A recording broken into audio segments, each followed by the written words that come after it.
नमस्कार, आप देख रहे हैं एसकेपी लाइव न्यूज़। धार की जनसुनवाई में कमाल मोल्ला वेलफेयर सोसाइटी के सदर अब्दुल समद जनसुनवाई में पहुंचे। जनसुनवाई में उन्होंने धार कलेक्टर के नाम एक शिकायती आवेदन सौंपा। शिकायती आवेदन में हजरत बाबा कमालुद्दीन चिश्ती की दरगाह पर असामाजिक तत्वों के द्वारा अशांति फैलाने, धार्मिक भावनाओं को ठेस पहुँचाने, अपशब्द कहने, सांप्रदायिक सौहार्द बिगाड़ने का प्रयास किया जा रहा है।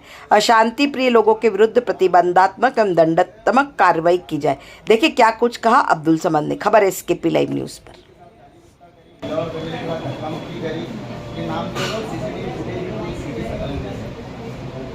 अगर ये लोग अंदर दरगाह मानते नहीं है तो ये अंदर आके इस तरह की चीजें करी क्यों नहीं लोगों ने। और वहाँ जितने भी पुलिसकर्मी लगे थे वो सब दर्शक बन के देखते रह जाते हैं।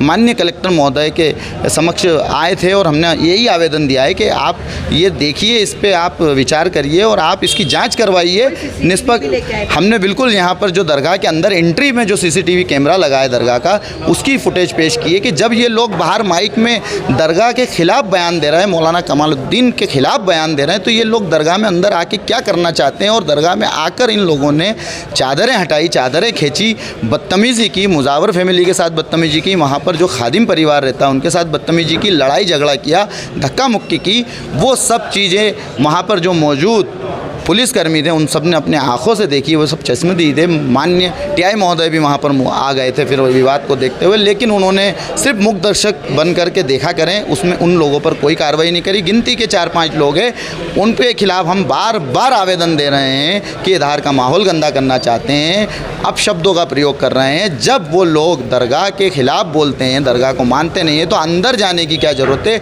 वहाँ सभी धर्मों के लिए वो दरबार खुला है, वहाँ सब धर्म के लोग जाते हैं और वो मोहब्बत का पैगाम लेकर के बाबा कमाल इस सरजमीन धार में आए थे। लेकिन कुछ लोग यहाँ की सरजमीन पर आकर के उनके मोहब्बत के पैगाम के साथ खिलवाड़ कर रहे हैं और उन्हीं के खिलाफ अपशब्दों का प्रयोग कर रहे हैं, जिसकी हम कड़ी शब्दों में निंदा करते हैं। और आज हम कलेक्टर महोदय के समक्ष भी हमारा आवेदन लेकर के आए थे और हमने यही निवेदन किया है कि सर आप इस ओर ध्यान दीजिए, और अगर आप लोग ध्यान नहीं देंगे तो मजबूरन मुस्लिम समाज को अपने संवैधानिक दायरों में रहते हुए इसके लिए प्रोटेस्ट करना पड़ेगा। और हम अगले शुक्रवार तक अगर इस पर कोई ठोस कार्रवाई नहीं होती है तो हम अगले शुक्रवार को धरने पर बैठेंगे दरगाह के सामने और हमारी बातें मनवाने के लिए जो संवैधानिक तरीके से होगा वो सब काम करेंगे।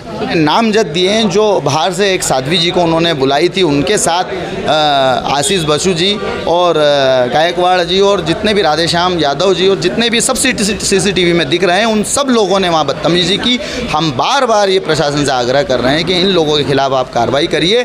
हम लोग अभी तक संवैधानिक दायरों के हाथ से आपके आगे आ रहे हैं, लेकिन मुस्लिम समाज अब ये बर्दाश्त के बाहर हो गया है। लेकिन मुस्लिम समाज फिर भी बर्दाश्त कर रहा है, लेकिन फिर भी आप लोग हमारे कहीं ना कहीं अधिकारों को दबा रहे हैं, हमें सता रहे हैं, ज़बरदस्ती की बातें यहाँ फैला रहे हैं, बाबा कमाल की शान में गुस्ताखी कर रहे हैं। वो हम बर्दाश्त नहीं करेंगे और हम आइंदा जो शुक्रवार आएगा उसके लिए हम जो हो सकेगा संवैधानिक दायरों में रह के प्रोटेस्ट करेंगे। ठीक है। नाम दिया गया है धार जिले में कोतवाली क्षेत्र अंतर्गत एक धार्मिक स्थल है जहाँ पे कुछ लोगों ने आके आवेदन दिया है कि नियम विरुद्ध घटनाएँ हुई हैं।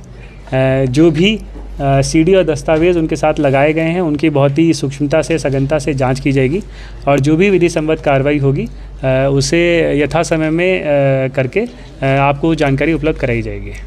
सर, आने वाले शुक्रवार को लेकर किस प्रकार की तैयारियां रहेंगी सर? धार जिले में माननीय सर्वोच्च न्यायालय के जो आदेश और निर्देश हैं उसके बाद यहाँ पे ये तय किया गया था कि शुक्रवार या जुम्मे की नमाज कहाँ पर होगी। वहाँ पे हमारे लिए चुनौती ये आती है कि एक छोटा स्थान है या फिर जितनी लोगों की अपेक्षाएं हैं उस अनुपात में लोग वहाँ पे आ पाना संभव नहीं हो पाता है। और कुछ ऐसे मैटर्स भी हैं जहाँ की वजह से जो बाकी सब्जुडाइज है या फिर बाकी न्यायालयों में कहीं ना कहीं पे पेंडिंग है या फिर क्लियर टाइटल नहीं है। इसके अलावा बाकी जो 2 ऑप्शंस दिए गए थे, जिन रकबों के दिए गए थे जहाँ पे ज़्यादा संख्या में नमाज अदा की जा सकती है, उसमें सर्वोच्च न्यायालय ने कहा था यदि सर्व समाज की सहमति बन जाती है तो उसके बाद नए स्थान को चुना जा सकता है। पर क्योंकि लगातार हमारी बैठकें हो रही हैं, लगातार हमारी मीटिंग्स हो रही हैं, उसमें कहीं ना कहीं जो एक सर्व सहमति है वो नहीं बन पाई है। तो मेरी सभी लोगों से यही अपील है कि पूर्व में जो स्थान तय किया गया है वहाँ पर, या फिर जो शहर के शांति, भाईचारा, सौहार्द के लिए आवश्यक है, उसी हिसाब से हमें आगे की कार्रवाई सुनिश्चित करनी है।